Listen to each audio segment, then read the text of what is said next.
আসসালামু আলাইকুম। বিসমিল্লাহির রহমানির রহিম। আমি আজকে ফল এবং সাবুদানা দিয়ে মজার একটি ডেজার্ট তৈরি করব।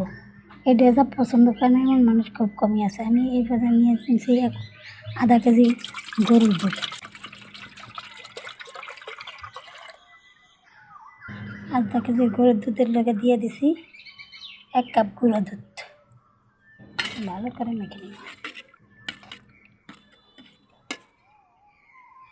দিয়ে দিব 1 চামচ কর্নফ্লাওয়ার, দিয়ে ভালোভাবে মিশিয়ে নিব। দিয়ে দিব লবণ, দিয়ে দিব পরিমাণ মতন চিনি, যার যার পছন্দ মতন। ভালোভাবে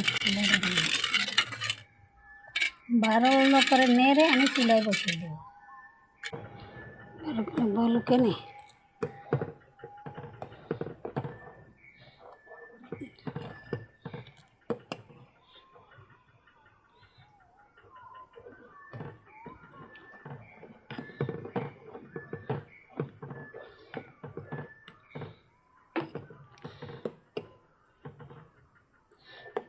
এরকম ঘন হবে। এরকম করিয়া এবার নামিয়ে এবার ঝরিয়ে নেব। এবারে নামিয়ে দুধ ঠান্ডা হইতে হইতে আমি একটা পাত্রে তোকমা ভেজে নিব। কিছু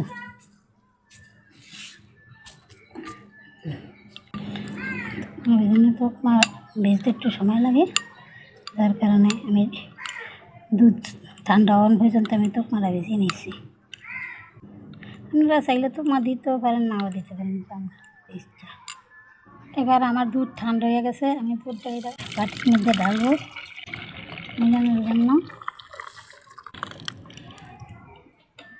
তারপরে আমি একে সব কিছু দিয়ে দেবো। দিয়ে দিছি তোকমা, দিয়ে নেড়ে ছেড়ে নেব। দিয়ে দিছি তোকমা, দিয়ে দিছি সাবুদানা।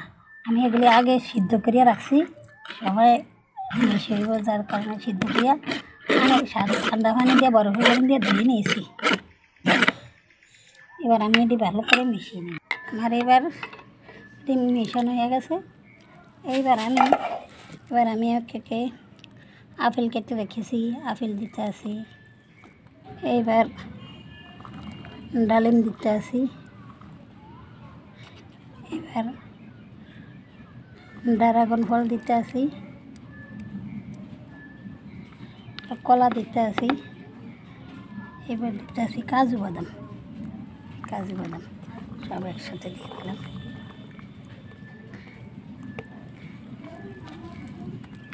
সব একসাথে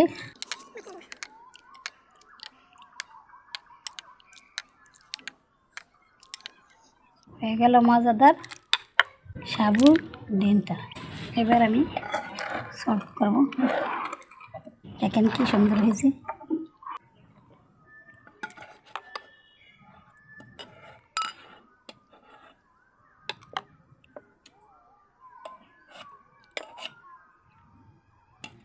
কালারটা লাল আসছে,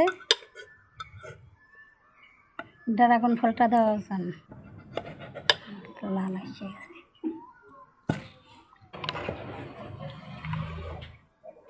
যে কোনো মেহমান সবাই অনেক পছন্দ করে খায়।